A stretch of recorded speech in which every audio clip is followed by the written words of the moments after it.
चलिए फ्रेंड्स, यहाँ पे मैंने एक आइगन मान तथा आइगन सदिश से रिलेटेड एक क्वेश्चन लिया है जो मैक्सिमम एग्जाम में पूछा जाता है आपके बीएससी फर्स्ट ईयर के एग्जाम में। ठीक है, क्वेश्चन है हमारे पास आरवीओ ए इज इक्वल टू 6 - 2 2 -2 3 -1 2 -1 3 के आइगन मानों को ज्ञात कीजिए तथा संगत आइगन सदिशों का निर्धारण भी कीजिए। हमको इसके आइगन वैल्यूज़ ज्ञात करने हैं, साथ ही साथ आइगन सदिश का भी हमको ज्ञात करना है, आइगन सदिश का मान हमको ज्ञात करना है। ठीक है, तो सबसे पहले हमको आइगन मान ज्ञात करने के लिए हमको इसका क्या चाहिए, अभिलाक्षणिक हमको आव्यूह बनाना पड़ेगा। उसके बाद अभिलाक्षणिक आव्यूह से अभिलाक्षणिक बहुपद निकालना पड़ेगा। उसके बाद अभिलाक्षणिक समीकरण, फिर उस समीकरण को हल करेंगे तो हमको मिलेगा आइगन मान या फिर अभिलाक्षणिक मान। ठीक है, तो हम सबसे पहले इसका अभिलाक्षणिक समीकरण बना लेते हैं। अभिलाक्षणिक आव्यूह,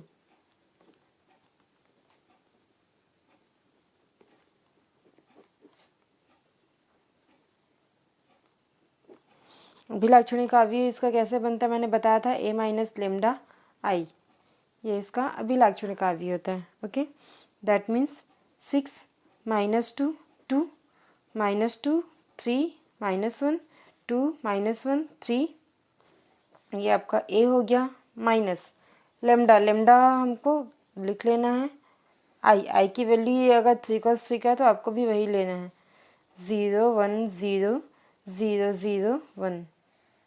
देन अगर आप इसको सॉल्व करोगे तो यहाँ लेमडा आएगा, यहाँ और यहाँ, तीन जगह पे बस आपको लेमडा मिलेगा जब इसको अंदर इंटू करोगे। दैट मीन्स ये हो जाएगा 6 - लेमडा -2 2, ये हो जाएगा -2 3 - लेमडा -1 2 -1 3 - लेमडा। ओके, ये आपका हो गया अभिलाक्षणिक आव्यूह हो गया। अब इसका अगर हम ज्ञात करें अभिलाक्षणिक बहुपद,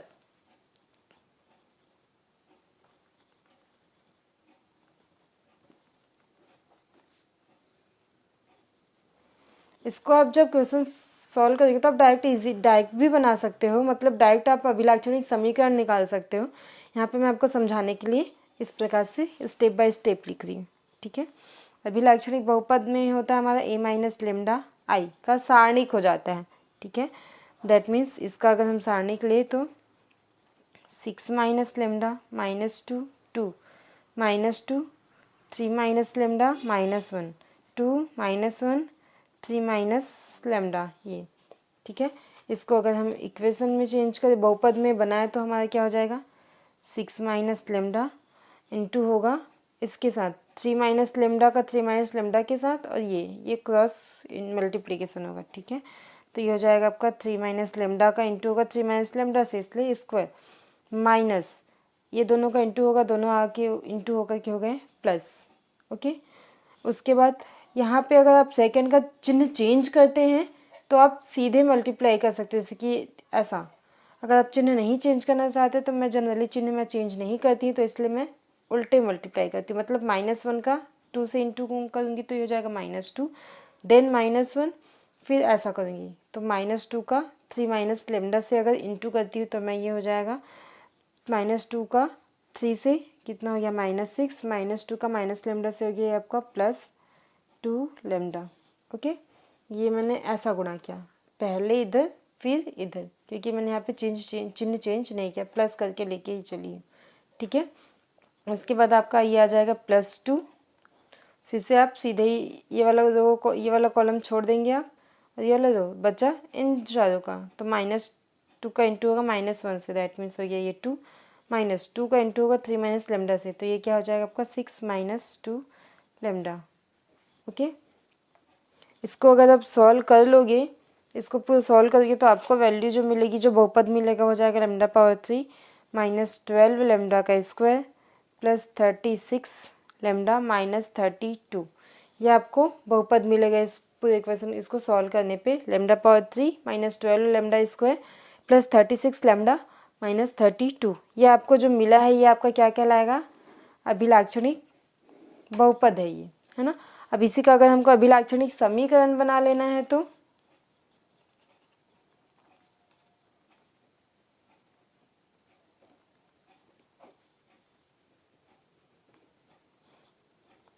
अभिलाक्षणिक समीकरण में क्या होता है, ये जो सारणिक होता है a माइनस लेमडा आई, इसको हम इक्वल कर देते हैं 0 के। दैट मीन्स ये पूरा जो बहुपद है वो आपका 0 के इक्वल हो जाएगा। That means lambda power 3 minus 12 lambda square plus 36 lambda minus 32 is equal to हो जाएगा ये आपका 0। दैट मीन्स देखो अब यहाँ पे ये जो बहुपद था उसको हमने इक्वेशन में चेंज कर लिया है। ठीक है, अब हमको चाहिए क्या, अभिलाक्षणिक मान। अब हमको ये इस इक्वेशन को सॉल्व करना पड़ेगा। ठीक है, इस इक्वेशन को सॉल्व कर लोगे तो आप इसको अगर तोड़ोगे यहाँ से 12 को आप तोड़ करके मध्य पदों को तोड़ करके ज्ञात कर सकते हो। तो इसको अगर आप गुणनखंड करोगे तो आपका वैल्यू मिलेगी लैम्डा माइनस 8 लैम्डा माइनस 2 पूरे का स्क्वायर इज इक्वल टू 0। इसको आप गुणनखंड कर सकते हैं। ठीक है, क्वेश्चन काफ़ी लंबा हो जाएगा इसलिए मैं आपको कुछ कुछ चीज़ें शॉर्ट में बता दे रही हूँ। आप इसको गुणनखंड करोगे तो आपको इस प्रकार से वैल्यू मिलेगी। दैट मीन्स यहाँ पे लैम्डा के आपको 3 मान, घात 3 है तो हमको वैल्यू 3 मिलेंगी। तो लैम्डा का मान आपको मिलेगा 8 और यहाँ से 2 और 2। ठीक है, 8 और 2 और 2। दैट मीन्स यहाँ पे आपको जो आइगन मान या आइगन वैल्यूज मिली वो क्या है, 8 2 एंड 2। 3 आइगन मान आइगन वैल्यू आपको मिली है। तो अभी हमको इन तीनों आइगन वैल्यू के संगत हमको आइगन सदिश ज्ञात करना होगा। तो सबसे पहले हम लोग लैम्डा इज इक्वल टू 8 के संगत आइगन सदिश हम ज्ञात कर लेते हैं। तो यहाँ पे हम मान लेते हैं कि माना लैम्डा इज इक्वल टू 8 के संगत आइगन सदिश हमको ज्ञात करना है।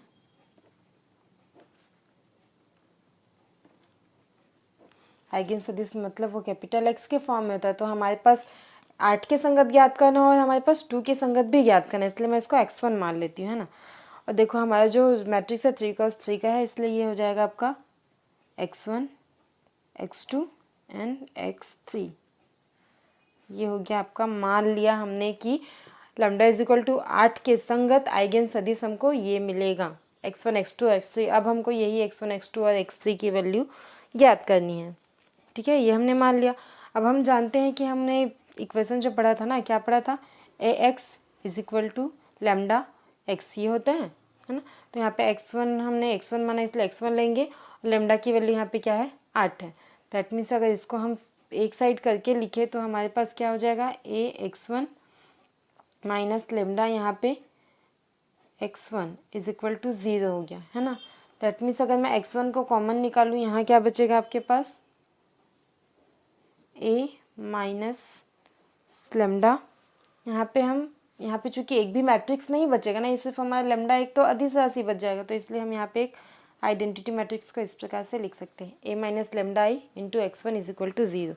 अब इसी का उपयोग हमको यहाँ पे करना होगा।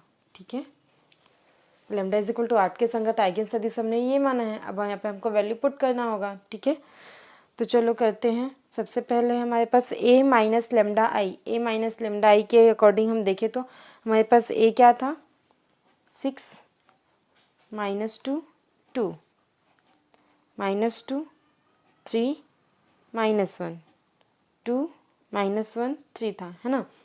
हमारे पास minus lambda I, that means lambda की वैल्यू तो हमारे पास 8 है। तो लैम्डा आई क्या हो जाएगा, एक आइडेंटिटी मैट्रिक्स लेंगे तो हमारे पास 3 जगह पे 8 मिलेगा, इसलिए हमको यहाँ पे -8 और ये हो गया आपका -8। ओके, ये जो वैल्यू मिली हमने a minus lambda I, lambda की जगह 8 रख करके निकाल लिया है। अब यहाँ पे हमको x1 है तो x1 क्या हो गया हमारा, x1 x2 and x3। Okay, इसको अब मैंने इसी चीज़ को पीछे लिख देना है, चलो x1। ठीक है, इतना इज इक्वल टू यहाँ पे जो होता है हमने ये जो माना ये हमारा 0 मैट्रिक्स होगा। दैट मीन्स 0 0 0 हमारा एक 0 ना कि एक सिंगल एलिमेंट 0 है, ये हमारे पूरा एक 0 मैट्रिक्स होगा। ठीक है, तो इसको हमको सॉल्व कर लेना है। ये कितना आ जाएगा आपके पास, -2 2 ये हो गया आपका पास -2 -5 -1 2 -1 -5। ये आपका मैट्रिक्स है x1 x2 and x3 equal to में आपके पास 0 मैट्रिक्स है 0 0 एंड 0। ठीक है, अब इसको आपको चेंज करने की कोशिश करना है कैनोनिकल फॉर्म में। कैनोनिकल फॉर्म में क्या होता है, अगर हम देखते हैं कि अगर हम किसी रो को ज़ीरो कर सकते हैं, एक पूरे रो को ज़ीरो कर सकते हैं, तो हम कोशिश करते हैं इसमें कि हमारा ये नीचे वाला जो रो है वो ज़ीरो हो जाए, अगर हो पाता है तो ठीक है। बाकी हमें उसको इस फॉर्म में अरेंज करना होता है। दैट मीन्स फर्स्ट रो का फर्स्ट कॉलम का जो एलिमेंट होगा वो हमारा एक नॉन ज़ीरो होगा, उसके जस्ट नीचे ज़ीरो होगा, ये नॉन ज़ीरो हो जाएगा।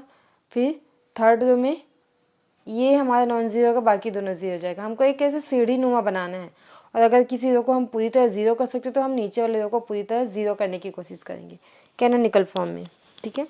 तो चलिए देखते हैं हम क्या कर सकते हैं। सबसे पहले तो ये -2 का यूज़ करके मैं इन दोनों को ज़ीरो कर सकती हूँ, है ना। तो चलो दैट मीन्स R2 में हमको काम करना है, R3 में हमको काम करना है ना। R2 में हमको काम करना है, क्या करना है मुझे, R2 में R1 को घटा देना है, क्योंकि माइनस करेंगे तो ये चिन्ह क्या हो जाएगा, प्लस, देन -2 + 2 ज़ीरो हो जाएगा, ठीक है। सेम चीज़ हमको R3 में भी काम करना है। R3 में मैं इसको डायरेक्ट जोड़ दूंगी, क्योंकि जोड़ूंगी तो ये माइनस ही रहेगा, तो +2 -2 ज़ीरो हो जाएगा, ओके। देन R3 में मुझे काम करना है, R1 को जोड़ देना है, ठीक। अब ये दोनों काम हम यहाँ पे कर लेते हैं। तो फर्स्ट रो में तो हमारा कोई काम नहीं है, मतलब -2 और 2 हम लिख देते हैं। सेकेंड रो में हमारा काम है कि फर्स्ट रो के जो एलिमेंट्स है उसमें R2 को घटा देना, R2 में फर्स्ट रो के एलिमेंट को घटा देना, दैट मीन्स -2 -2, तो ये माइनस माइनस प्लस हो जाएगा, दैट मीन्स ये ज़ीरो, -5 -2, दैट मीन्स -5 + 2, ये हो जाएगा आपका -3, -1 -2, ये हो जाएगा आपका -3, ओके। और वैसे ही आपका अगर हम थर्ड रो में देखें, थर्ड रो में क्या करना है, R1 को डायरेक्ट जोड़ना है, दैट मीन्स 2 + -2, ये हो जाएगा आपका 0, -1 + -2, दैट मीन्स ये हो जाएगा आपका -3, -5 + 2, दैट मीन्स ये भी आपका हो जाएगा -3, ओके। यहाँ पे जो एलिमेंट से लिख लो x1 x2 x3, ये आपका हो गया ज़ीरो मैट्रिक्स, ओके। नाउ देखो हमको यहाँ से स्पष्ट दिख रहा है कि हम नीचे वाले रो को हम टोटली ज़ीरो कर सकते हैं, क्योंकि हम अगर R3 में अगर हम R2 को घटा दें, घटाएंगे क्यों, क्योंकि यहाँ पे अगर मैं माइनस करूँगी तब भी ये चिन्ह ये पूरा प्लस हो जाएगा, देन -3 + 3 ज़ीरो होगा, ठीक है। मतलब मैं क्या कर सकती हूँ, R3 में मैं काम करूँगी, R3 में मैं R2 को घटा दूँगी, ओके।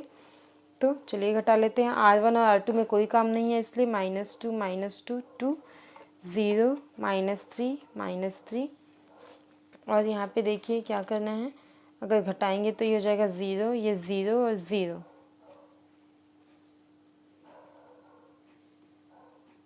x1 x2 x3 = ये आपका 0 मैट्रिक्स हो गया, ओके। तो अब आप देखिए क्या आप इस रो को टोटली ज़ीरो कर सकते हैं क्या, सेकेंड रो को हम टोटली ज़ीरो नहीं कर सकेंगे, क्योंकि अगर हम कोशिश भी किए तो यहाँ पे हमको एक ये वैल्यू एक्स्ट्रा मिल जाएगी, है ना। तो हम इसको टोटली ज़ीरो नहीं कर सकते, तो हम यहाँ पे अपनी संक्रिया लगाना बंद कर देंगे, ठीक है। तो यहाँ पे ये जो हमारे कैनोनिकल फॉर्म में चेंज हो गया है, जिसका नीचे का जो सबसे लास्ट रो हो गया है ज़ीरो है, और ये हमको यहाँ पे एक सीढ़ी नुमा चीज़ प्राप्त हो गया, है ना, यहाँ से लेकर के ऐसा देखा जाए तो, ठीक है। तो ये हमारा कैनोनिकल फॉर्म में है। इसके अकॉर्डिंग अगर हम देखते हैं तो हमको पूरा ए का अगर हम सारणी के लिए तो हमको वैल्यू क्या मिलेगी, 0, दैट मीन्स इसकी जाति हमको 3 × 3 का है, तो हमको इसकी जाति 3 नहीं मिलेगी। अब हम अगर 2 का एक उप सारणिक बनाते हैं तो इन 4 एलिमेंट्स को लेते हैं, -2 -2 0 -3, तो जब हम सॉल्व करेंगे तो हमको वैल्यू मिल जाएगी 6, that means not equal to 0। मतलब क्या हो रहा है, इस समीकरण आव्यूह की जाति जो होगी वो हमारी 2 होगी, क्योंकि एक 2 × 2 का उपसार निकले तो वो हमको 0 नहीं मिलेगा, ठीक है। दैट मीन्स हमको इस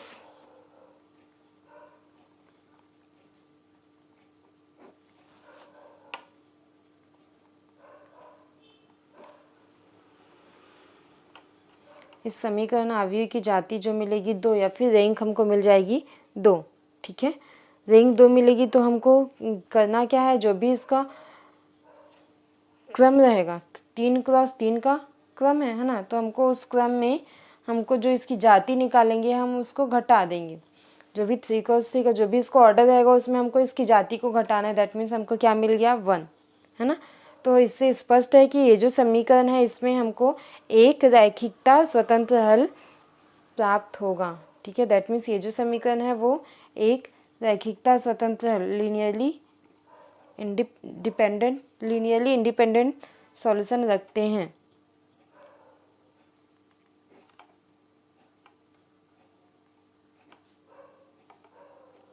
केवल एक रैखिकता स्वतंत्र हल रखेगा। ठीक है, दैट मीन्स अगर अब हम इसको समीकरण रूप में ट्रांसफर करते हैं, इस इक्वेशन को, इस मैट्रिक्स रूप को समीकरण में बदलते हैं तो कैसे लिखेंगे, -2 का इंटू होगा x1 के साथ।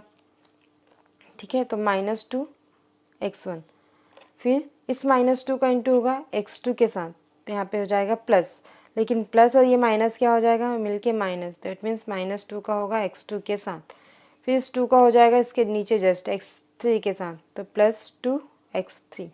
ठीक है, फर्स्ट रो फर्स्ट कॉलम ये हमारा हो जाएगा 0 के इक्वल।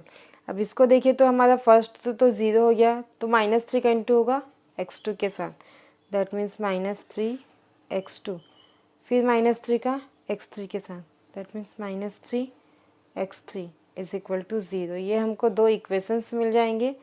इन दोनों इक्वेशन को सॉल्व करके हमको x1, x2 और x3 की वैल्यू याद करनी है। ठीक है,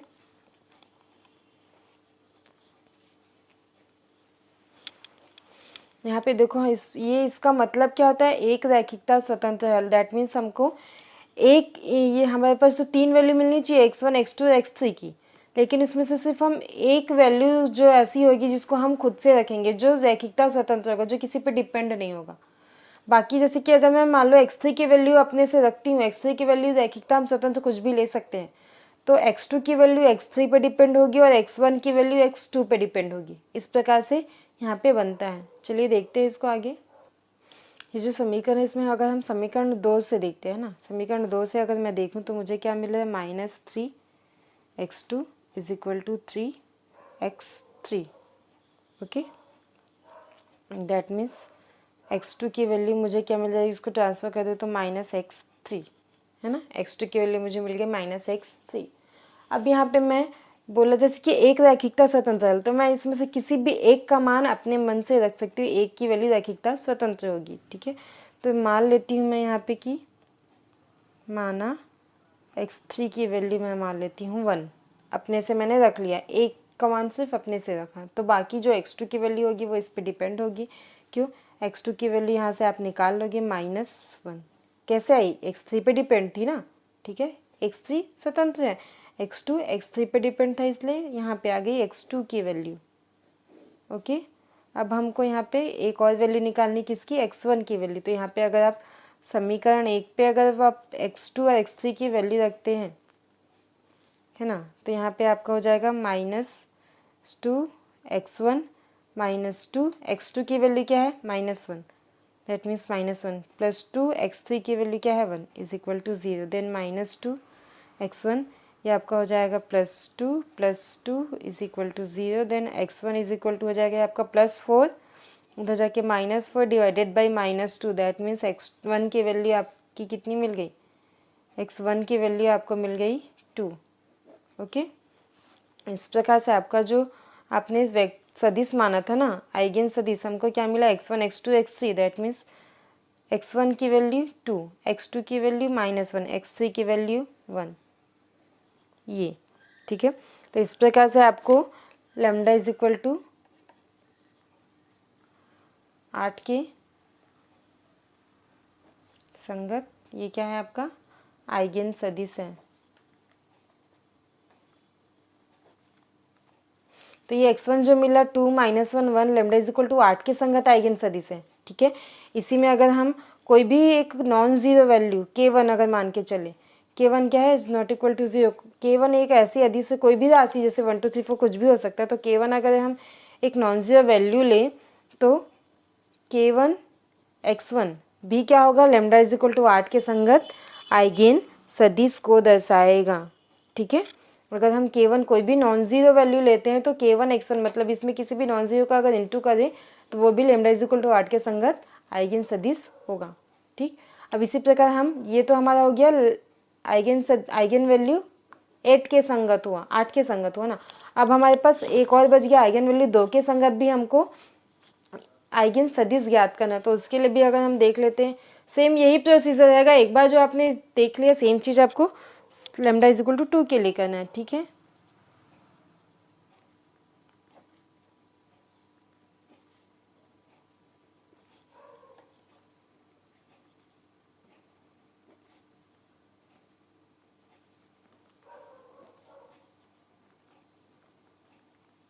लैम्डा इज इक्वल टू 2 के लिए अगर हम आइगन सदिश मान लेते हैं, x1 हमने उसके लिए मान लिया था, तो इसको हम x2 मान लेते हैं।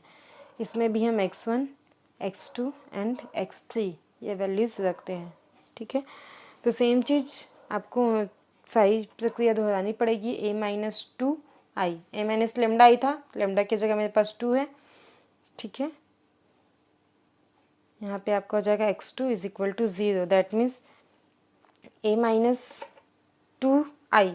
तो जहाँ पे a है मैट्रिक्स है वहाँ पे आइडेंटिटी मैट्रिक्स की जगह हम -2 करते जाएंगे। जैसे कि ये हो जाएगा आपका 6 माइनस 2 और -2, ओके।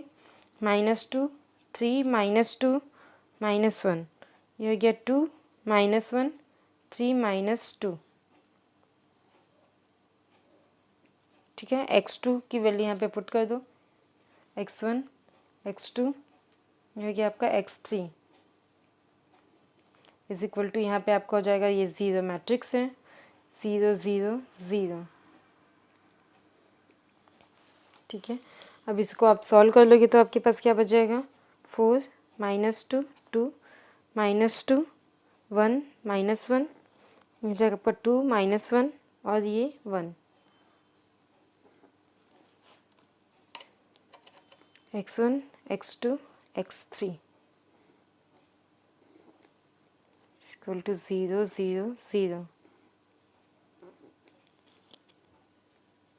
इसको भी हमको सेम कैनोनिकल फॉर्म में चेंज करना होगा, ठीक है।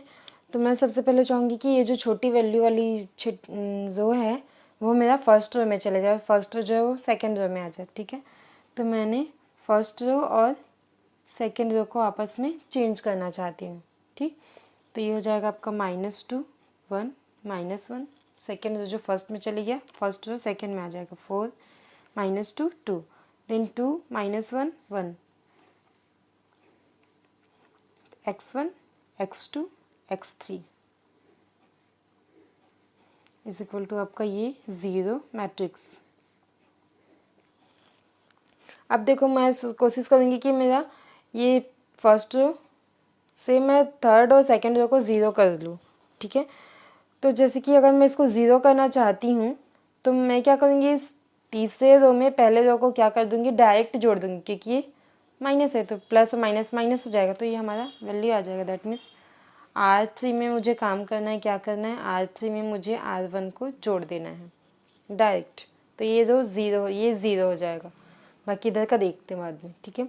वैसे अगर मुझे इसको 0 करना है तो मुझे क्या करना पड़ेगा, R2 में R1 को जोड़ना पड़ेगा, लेकिन इसमें 2 का गुणा करके, तब भी ये 2 दूनी 4 हो जाएगा, फिर 4 और ऋण 4 0 होगा, ठीक है। दैट मीन्स मुझे R2 में काम करना है, R2 में मुझे R1 को जोड़ना है, लेकिन उसमें 2 का गुणा करके, ताकि ये क्या हो जाए, 4 हो जाए और ये हमारे इसको 0 कर दे, ओके। तो चलिए फर्स्ट रो में हमको कोई काम नहीं करना है, तो फर्स्ट रो को हम एज इट इज़ लिख देते हैं। अब सेकेंड रो में हमको काम करना है, फर्स्ट रो में 2 का गुणा करके जोड़ना है, मतलब 4 ऋण 4, ये हो जाएगा आपका 0, ऋण 2, ठीक है, धन 2, ऋण 2 धन 2, कितना हो गया 0, और 2 इसमें 2 का गुणा करो, ऋण 2, 2 और ऋण 2 कितना हो गया 0, ठीक है। मतलब पूरा ही 0 आ गया, हमने तो सिर्फ इसके लिए सोचा था, बाकी पूरा ही 0 आ गया, चलो अच्छी बात है। वैसे अब इसको देखते हैं तो 2 -2 0, -1 +1 क्या हो गया, ये भी 0, 1 -1 ये भी क्या हो गया आपका 0। अरे वाह, ये तो टोटल पूरा ही 0 आ गया है ना। यहाँ पे आपका हो गया x1 x2 और x3, यहाँ पे आपका 0 मैट्रिक्स 0 0 0, ठीक। अब हम इसको टोटली 0 नहीं कर सकते, तो हम डायरेक्ट इसको लिख देंगे। दैट मीन्स अब यहाँ पे देखो इसकी जाति हम क्या निकाल सकते हैं, 2 वाला तो सारे के सारे 0 आ जाएंगे। अब इसकी जाति सिर्फ बची हमारे पास 1 बची है ना। इस समीकरण की जाति क्या हो गई, इसकी जाति जो है वो 1। दैट मीन्स अगर हम देखें तो इसका क्रम क्या था, 3 में 1 को माइनस कर देंगे, मतलब 2 रैखिकता स्वतंत्र हल होंगे। मतलब इसमें हमको 2 की वैल्यू हमको अपने मन से सोचना होगा, रखना होगा, और सिर्फ 1 की वैल्यू डिपेंड करेगी। ठीक है, दैट मीन्स इसमें 2 रैखिकता स्वतंत्र हल होंगे, लीनियरली इंडिपेंडेंट। दैट मीन्स इसमें 2 रैखिकता स्वतंत्र हल होंगे। ठीक है, अगर इसको हम इक्वेशन फॉर्म में चेंज करते हैं तो -2 का इंटू होगा x1 के साथ, दैट मीन्स -2 x1, 1 का 2 के साथ प्लस x2, -1 का x3 के साथ minus x3 is equal to 0। बाकी तो ये सारे जीरोज हैं। ठीक है, मतलब हमको सिर्फ ये एक समीकरण मिला है। इसको अगर आप दे दो समीकरण नंबर, हमने 2 दे चुका था पहले इस इक्वेशन में है ना, तो ये इसको समीकरण नंबर 3 दे देती है। अब इसमें आपको क्या करना है, किसी भी 2 वैल्यूज़ को अपने मन से रखना है। ठीक, तो जैसे कि 2 वैल्यू अगर हम अपने मन से रखते हैं, ठीक है ना, जैसे कि मैं यहाँ पे रख दूँ अगर x1 x2 की वैल्यू अगर मैं रख दूँ क्या 2, ठीक है, मान लो x1 की वैल्यू रखती हूँ यहाँ पे 1, अपने मन से सोच कर के आप रख सकते हो। x1 की वैल्यू यहाँ पे अगर 1 रखी, इसको कर देती हूँ मैं यहाँ पे x2 की वैल्यू रख देती हूँ 2। ठीक है, तो यहाँ पे अगर x1 की वैल्यू मैंने 1 रख दी, x2 की वैल्यू मैंने 2 रख दी, दैट मीन्स ये 0। तो हमको x3 की वैल्यू क्या मिल गई, 0। देखो इसमें मैंने 2 की वैल्यू अपने मन से रखी, तीसरी की वैल्यू इन दोनों की वैल्यू पे डिपेंड हो गई है ना। रैखिकता 2 रैखिकता स्वतंत्र हल, तो हमने 2 का रैखिकता अपने मन से रखा, तीसरा खुद ब खुद आ जाएगा। ठीक है, तो इस प्रकार से हमको एक सेट मिल गया x1 x2 x3 का। लेकिन आपने जब ध्यान दिया होगा तो स्टार्टिंग में हम जब वैल्यूज़ निकाले थे तो लेमडा के हमको 3 मान चाहिए थे, हमको मिला था 2 2 और 8 है ना। तो यहाँ पे 2 कितने बार आया था, 2 बार। दैट मीन्स हमको एक सेट और बनाना होगा। ये फर्स्ट 2 के लिए एक सेट हमने तैयार कर लिया, सेकंड सेट हमको और बनाना होगा, किसके लिए, एक और 2 के लिए। ठीक है, तो सेकंड सेट के लिए अगर हम सोचें, मान लो यहीं पे मैं करना चाहती हूँ, मान लो यहाँ पे अगर मैं x1 की जगह रख देती हूँ -1, दैट मीन्स ये हो जाएगा आपका 1।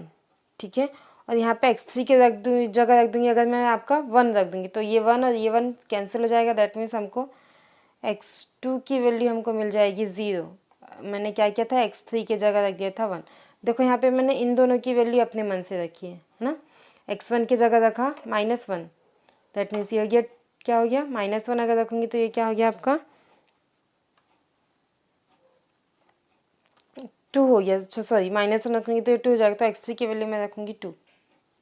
ठीक है, x की जगह -1 रखी तो ये क्या हो गया, आपकी वैल्यू जो मिली आपको 2 मिल गया है।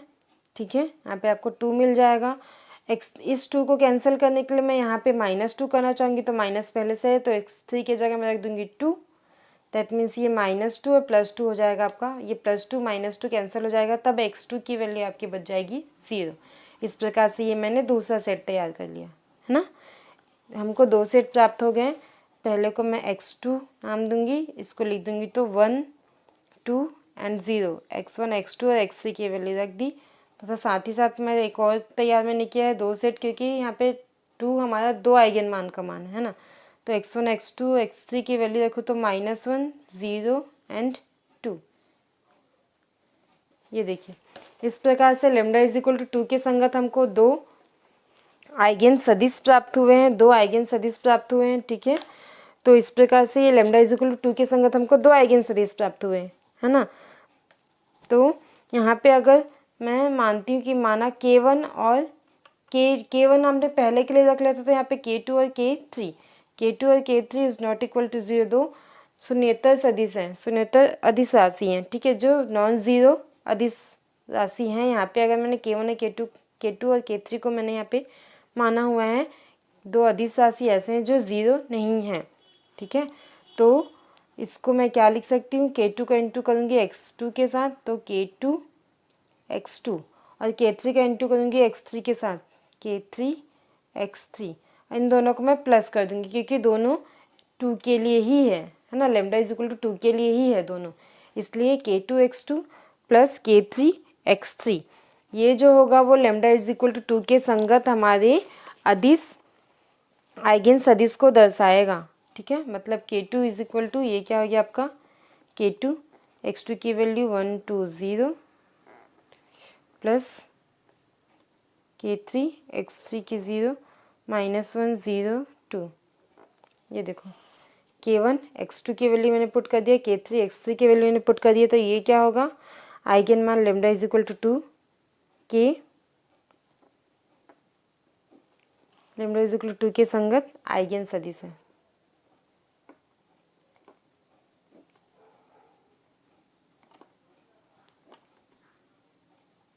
ठीक है, ये K1 और K2 और K3 क्या है, कोई भी नॉन जीरो अदिश राशि है, एलिमेंट है। ठीक है, कोई भी नॉन जीरो अदिश राशि है जो शून्येतर है। ठीक है, तो ये क्या होगा आपका लेमडा इज इक्वल टू 2 के संगत आइगन सदिश होगा। इसमें ये चीज़ क्लियर रखना कि रैखिकता स्वतंत्र बोलता है, दैट मीन्स 2 आएगा तो हमको 2 वैल्यूज़ को हमको इंडिपेंडेंटली अपने मन से रखना है, तीसरी वैल्यू को निकालना है। आप कोई भी वैल्यू आप यहाँ पे सिलेक्ट कर सकते हो। ठीक है, कोशिश करना कि मिनिमम छोटी से छोटी वैल्यू हो। और अगर एक रैखिकता स्वतंत्र बोलता है तो हम कोई एक वेरिएबल का मान अपने मन से रखेंगे, बाकी 2 वेरिएबल का मान उस वेरिएबल पे डिपेंड रहेगा। ठीक है, इस प्रकार से हमने लेमडा इज इक्वल टू 8 और लेमडा इज इक्वल टू 2 दोनों के संगत हमने आइगन सदिश ज्ञात कर लिया है।